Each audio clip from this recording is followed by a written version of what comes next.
Hi, അപ്പം ഞാൻ നിങ്ങളെ ഇന്ന് പരിചയപ്പെടുത്താൻ പോകുന്നത് ഈ സംഭവമാണ്. ഇത് കണ്ടിട്ട് നിങ്ങൾക്ക് എന്താണ് തോന്നുന്നത്? പറയൂ സീതമ്മ, നിനക്കിത് കണ്ടിട്ട് എന്ത് തോന്നി? മുട്ടയായിട്ട് തോന്നി. ഞങ്ങൾ ആൽദിയിലോട്ട് പോയപ്പോൾ ഞങ്ങളിത് കണ്ടപ്പോൾ ഞങ്ങൾക്ക് ഒരു കൗതുകം പോലെ തോന്നിയിട്ട് ഞങ്ങൾ എടുത്തതാണ്. പക്ഷെ ഇത് മുട്ടയല്ല, ഇത് മുട്ടായിയാണ്. കണ്ടോ, ഇങ്ങനെ 2 സ്പൂൺ ഉണ്ട്. പിന്നെ 4 ഇങ്ങനെ മുട്ട പോലെ ഇരിപ്പുണ്ട്.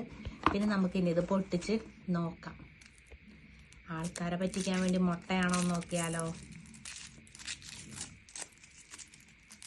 പറഞ്ഞ നമ്മളിത് പൊളിച്ചു.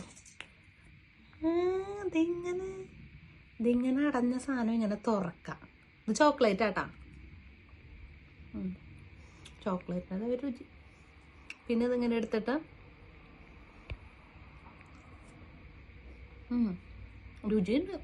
ഇത് ഹാസൽനൂസില്ലേ, അതിങ്ങനെ പൊടിച്ചു വെച്ചിട്ടുള്ളതാണ് ഈ സംഭവം. ഇത് ഇവിടെ ഇങ്ങനെ പുറത്തിരിക്കും. നമ്മൾ വീട്ടിലൊക്കെ കൊണ്ടുപോകാൻ വെച്ച് കഴിഞ്ഞാൽ ഇത് ഫ്രിഡ്ജിൽ കയറ്റി വയ്ക്കണം, അല്ലെങ്കിൽ മെൽറ്റായി പോകും. ഇവിടെ തണുപ്പുള്ളതുകൊണ്ട് ഇതിങ്ങനെ പുറത്ത് വയ്ക്കാം. നമുക്ക് ആവശ്യത്തിന് ഇത് കഴിച്ചാൽ മതി. വ്യാവ് ബൈ. എനിക്ക് തരാതെ തിന്നിട്ടടി.